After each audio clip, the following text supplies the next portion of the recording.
the United States has announced a series of trade actions. Those began near the start of this year with the so-called IEEPA tariffs against Canada and Mexico. The United States have been taking place as the U.S. has been in the process of fundamentally transforming all of its trading relationships. This new U.S. trade policy has several motivations: to raise tariff revenues, to protect strategic industries, to encourage foreign investment in the United States, and to change trade and non-trade policy in U.S. partners. And to these ends, the United States has announced a series of trade actions. Those began near the start of this year with the so-called IEEPA tariffs against Canada and Mexico based on U.S. concerns about the border and fentanyl trafficking. Those were quickly followed by reciprocal tariffs on every U.S. trade partner and very high sectoral tariffs applied globally on strategic industries, including steel, aluminum, autos, and copper. The United States has also imposed substantial trade actions on the Canadian lumber industry. Now, in recent weeks, the United States has agreed a series of trade deals with a variety of countries. And these deals have several aspects in common. First, baseline tariffs that cover a broad range of goods and services that are substantially higher than those U.S. tariffs that existed before. In fact, the average U.S. tariff rate on the world has jumped from just over 2% at the end of last year to almost 16%, 8 times higher, 16% currently. Those trade deals with other countries also have limited or no relief from those sectoral tariffs in those strategic industries such as steel and autos.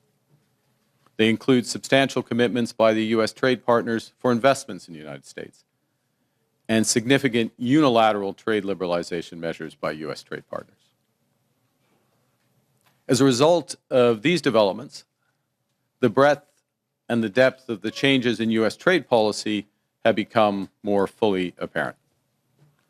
Specifically, under the new U.S. approach, countries must now buy access to the world's largest economy through a combination of tariffs, investments, unilateral trade liberalization, and policy changes in their home markets.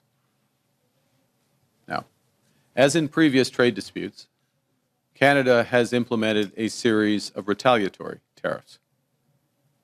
Their objectives have been to protect Canadian workers and businesses and to incentivize a negotiated settlement with the United States. Few other countries followed suit. In a positive and very important development earlier this month, just a few weeks ago, the United States reaffirmed a core commitment to our free trade agreement, CUSMA, by reinforcing that those Canadian exports to the United States that are compliant with that agreement, that are compliant with CUSMA, will not be subject to U.S. IEEPA tariffs. Now, there's a lot of acronyms in that paragraph, so let me try to summarize what that actually means. As a result of that decision by the United States, the actual U.S. tariff rate on Canadian goods is 5.6%. Compare that to the 16% global average. That remains the lowest amongst all of the United States trading partners. And more than 85% of Canada-U.S. trade is now tariff-free. So let's be absolutely clear. Canada currently has the best trade deal with the United States. And while it's different from what we had before, it is still better than that of any other country. So as we work to address outstanding trade issues with the United States, it's important, it's vital. We do everything we can to preserve this unique advantage for Canadian workers, Canadian businesses. And doing so will require both building on a soon-to-be revised CUSMA, our free trade agreement with the U.S. and Mexico, as well as developing a new form of trade and security partnership with the United States. In this context, And consistent with Canada's commitment to CUSMA, I'm announcing today that the Canadian government will now match the United States by removing all of Canada's tariffs on U.S. goods specifically covered under CUSMA.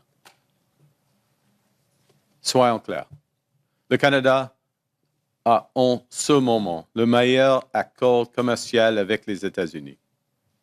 Oui, il est différent des accords du passé, mais il est déjà mieux que ce que les États-Unis ont conclu avec tout autre pays.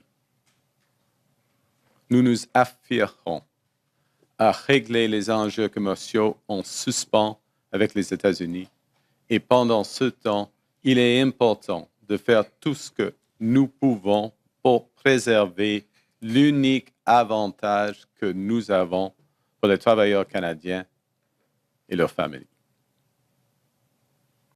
Nous devrons donc nous appuyer sur l'ACM, qui sera revu sous peu et nouer une nouvelle forme de partenariat de commerce et de sécurité. Dans ce contexte, et conformément à l'engagement du Canada à respecter l'ACM, j'annonce aujourd'hui que le gouvernement du Canada prendra des mesures équilibrantes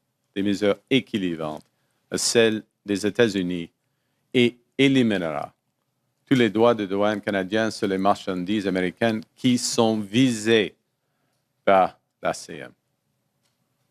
Cette décision entraînera en vigueur le 1er septembre 2025. This decision will take effect, September 1st of this year. So in short, the situation we're in now is that Canada and the United States have reestablished free trade for the vast majority of our goods. Canada will retain our tariffs on steel, aluminum, and autos as we work intensively with the United States to resolve the issues there. Indeed, our focus is squarely on these strategic sectors and the future.